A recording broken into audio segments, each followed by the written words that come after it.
Okay.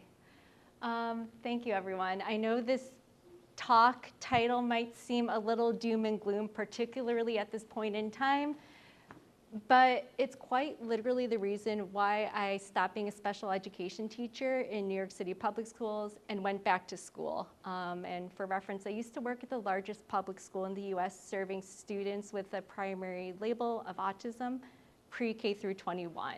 And I have many questions and ideas about how we can all, quote unquote, do better, both scientifically and then in terms of just supporting people in our communities. Okay, so in case anyone here is unfamiliar with what happens in the transition to adulthood, there is something in autism called the services cliff. So imagine that you are maybe an autistic person yourself, or maybe a caregiver or a loved one.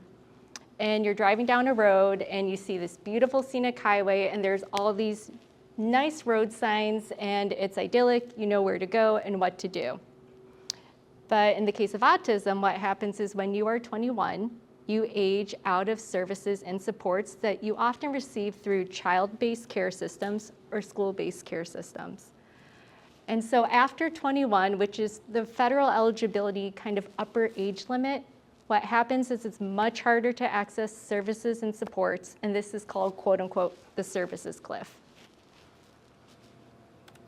And you might think, okay, well, services cliff, that's great. But we want people to enter adulthood, and that's fine, except when you look at outcomes in autism. So going across this map, or this figure, very few people ever get paid community employment, meaning it's not sheltered employment or employment tied to some sort of like special education program.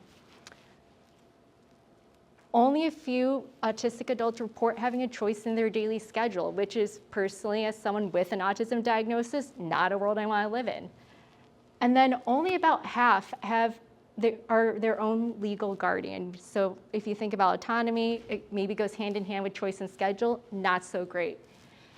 And then when you look at mental and physical health conditions, I think it gets a little bit more complicated because I think about, you might say it's not so bad for autistic adults to have at least one co-occurring mental health condition or physical health condition until you really get down in the details and read what the nuances are. For example, if you aren't able to go and receive dental care, that's a major one, because dentists do not know how to work with people all across the autism spectrum. That is a problem, and that is absolutely not a physical health condition that should exist. So it's not that the services cliff is bad just because, goodbye, you're entering adulthood. It's that you see these outcomes and this is not the world we want to live in. And there's also a massive economic cost. I think in 2025, the cost of autism-related services surpassed $461 billion. So it's not good for anyone, whether you care about autistic people themselves or not. And to go in a little bit more deeply about why these outcomes occur, broadly I think there's three interrelated things that go on. So the first is, once you're kicked out of these child-based, school-based service systems, it can be really hard to get access to services and supports. This is often because families have the burden of proving that someone needs continued care. The second piece, if you've ever tried navigating service delivery systems, it's a legitimate maze. And it's not because people at California Regional Centers or other places are not doing due diligence. It's just when there's an overwhelming amount of need, coupled with trying to navigate a whole lot of bureaucracy, it can be confusing. And then the biggest thing, which is I think where my research starts to come in, is community members might not know, especially in post-secondary settings, in the general campus community, how to interact with autistic people. And as a result, it can be quite socially isolating. So there's these three big buckets of things to think about in trying to contextualize outcomes in adulthood. And the paradox is when you look at the research literature, and trust me, I understand now, everyone is obsessed with finding a causal pathways, a cure. So what happens? Early diagnosis. I agree, it's so important. there's a ton of early childhood research. And then something I remain perpetually confused about is, yes, there is kind of an adulthood kind of research literature that's relatively smaller, but there is some sort of presence for it. But most of the time when people say adulthood, they really mean aging, which I do not do at this point in time. And then what's happening is you miss all this stuff in the middle, right, from birth across the lifespan. So I focus on the transition to adulthood, which is what happens when you are an adolescent, and then you segue into kind of what we hope is going to kick off into a period of greater independence, autonomy, and more. And I think this is a part that has to be targeted and supported and better understood in order to improve outcomes. And then this is maybe a little bit timely if you have followed any type of news and just hearing about, I guess, new research initiatives, autism, and more. There is a lot of attention to autism using a medical model of disability. So most research focuses on early childhood, on things like maybe causal pathways, specific deficits that people can quantify and then target an intervention. Are these important? Absolutely. But if we're thinking about all the factors that actually impact everyday experiences and more, I think we also need to include the social model of disability. So instead of just thinking about, okay, well, the reason why your outcomes are bad is because you have a low nonverbal IQ. That does not tell the full story. Instead, it might be, okay, you have these neurobiological differences or neurodevelopmental differences, and also we know that people in our communities might not know how to communicate with you or support you past age 21. So my research tries to integrate both of these models to have a deeper understanding, both scientifically of what autism is across the lifespan, and then importantly, how to translate this into something that might be useful for communities. Okay, I'll try and be done quick. Okay. So I have 2 research projects that are going on, and I won't talk about this for the sake of time, but I was inspired listening to someone talk about optical development with cones and rods in zebrafish, and I think like a specific type of macaque last year at a retirement conference. So anyway, I digress. I have 2 projects in my lab. This one's supported by NIDCD. Thank you very much. And it's really focusing on this idea of what happens when we think about autistic individuals all across the spectrum who are minimally speaking or who have significant language disorders, meaning it's harder for them to understand and access language. And then how are other people interacting with them? So we're developing new communication probes to try and quantify all the things that influence communication outcomes because they're really important for mental and physical health, quality of life, and more. And we're leveraging different types of contextual factors, considering unconventional use of language, so maybe like differences due to being autistic or by language, culture, and more. And then we're also thinking about all the great verbal, nonverbal, different types of strategies that people use to effectively communicate. And the second project is kind of coming like from the top down, where we're thinking about all 4 levels of maybe like autistic individuals, interpersonal relationships, community factors, and then what happens ultimately as they make their way into society. We're conducting a secondary analysis, thank you to a HealthLink pilot project, to look at a large kind of like validated data set. And our goal is to try and identify like the contextual factors at each of these levels that are best predicting communication outcomes. And along the way, we're focusing on trying to come up with what we think are more valid or, I guess, real world measures that make sense. And I didn't mention this, but in all of our work, we work with community partners. In my lab, we use community-based participatory approaches. So where does this get us? We've been really fortunate to collaborate with a whole bunch of different organizations in San Diego and beyond.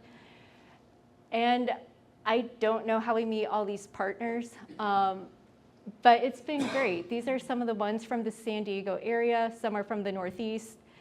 And what they've really helped us refine is where we're headed next. And that is we're headed towards a longitudinal design to try and better understand what the heck is happening in the transition to adulthood so we can translate it into intervention not the version of intervention where we tell autistic people, fix yourselves, but where we think about what can we change in their daily environments once they're out of secondary settings.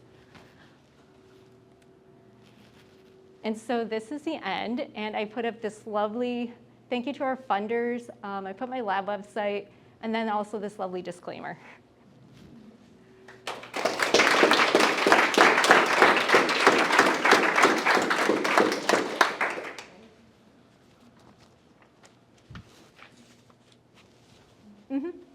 So given the spectrum of autism, it's so broad. Yeah. It seems like it would be hard to address all these things with that real broad audience. So are you focused on a narrow band of that spectrum? Yes, absolutely. So I focus, because first and foremost, I am a clinical language scientist. So there is great work being done in autism research, broadly speaking, probably more in, let's say, like social psychology. That is not me. I think a lot about people who have language impairment, whether they're using spoken language to communicate, or maybe they're using, I don't know, maybe AAC or some sort of speech generating device. And I can give an example of this. I recently gave a panel at the International Society of Autism Research annual meeting with an autistic speaker who is 100% non-speaking, uses a speech generating device, has excellent language skills, publishes refereed articles, right? Those are not the people I'm working with. So I am working with the folks who have trouble with either using language in any modality to express themselves or understanding what's being said to them. That's, I guess, the part of the spectrum I focus on, though I've also been working with folks who I think focus a little bit more on people who use minimal spoken language past stage 5. Just because in practical terms, we don't have any idea, I think, of how to accurately understand their experiences or support them. And by no idea, I mean, like, we have some idea, but it's just not what it should be at this point in time. Yeah, Teresa, thank you. This is a really interesting presentation. There's some work in chronic disease management with kids and adolescents, and it talks about the transition from elementary school to middle school to high school. You're focusing on that adulthood after they get out of high school, and I'm curious, is it just transition is not an issue earlier because of the systems that are set up? Yeah, so you're totally right. So based on my understanding of special education law, I benchmark a lot of things to something called the Individual with Disabilities Education Act, or Education Improvement Act. And where I worked in New York City, transition planning, we would typically start having those conversations with families around age 13.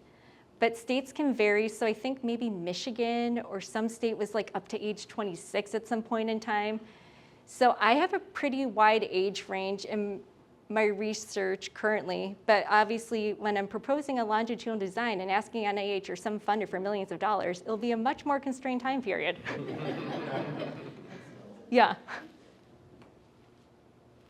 I don't know who to call on. Thanks, Teresa. This is great. I am wondering, I think it's a really important question, and what would be your guesses about, so the transition age, you're including folks who are moving into college or post-secondary school, or is it not school-based setting you're interested in? Honestly, most of the folks I work with, because I collected data myself prospectively from, I think like, oh God, maybe like 100 people with a $10,000 grant from a foundation, Ash Foundation. Most of them are not in any type of post-secondary education, and only a minority are pursuing any type of post-secondary education, whether it's a degree or non-degree program. If there is any type of post-secondary programming, most of the time it is, like day habilitation, which is not the same thing as educational programming. Okay, then maybe my question is going to be extending beyond your research, but I'm just curious, what would be the number one things you would recommend college campuses do from the perspective of helping the environment be more supportive? I will give a very brief answer, So I made the mistake of saying yes to 2 things in one day. I'll never do that ever again. We had a 2-hour session earlier today that was, I think, a little bit last minute from the new neurodivergence at SDSU faculty study group talking about this very topic. I have my own thoughts and opinions on very low-level everyday actions people can take. But I think one thing we would like to do is have a greater, I guess, community core to discuss these issues, right? Because I have my thoughts and perspectives, but I obviously cannot speak to everyone's experiences across campus. I didn't mean to give a non-answer answer, but just that, yeah, I'm happy to chat later. Mm-hmm. Your work is so important, I really respect that. I'm curious to know if you've made any advances on our suggestions. I know you said we need to do better on that population that you're studying, which is the smaller, this group 5, grade 5 and up, or age 5 and up. Mm-hmm. Have you made any advances? Can you give us any idea about what things we can do to do better? Yes and no. Intervention studies, absolutely not. I think I thought, okay, well, if the evidence base isn't great, let me figure out what the heck is going on descriptively first. But in terms of trying to do better right now, we've been very fortunate to work with a group called Mentoring Autistic Minds, which is based right here in San Diego. It's run by autistic young adults, serving like families in the San Diego region, and I think now throughout the state. And they've done a beautiful job of developing community programming to share information about research, to share information about services and more. So we have really just been following their lead, and we help them prepare some community grants or initiatives, because there are certain types of programs available through California regional centers to support them in meeting their own goals, whatever they may be.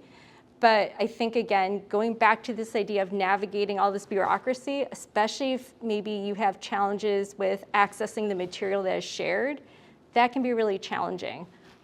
So for now, I would say, like, if you can follow some of the work that maybe Mentoring Autistic Minds is doing, that would be a place to start. I have my own unhinged ideas about intervention, but I need probably like 5 years to get there.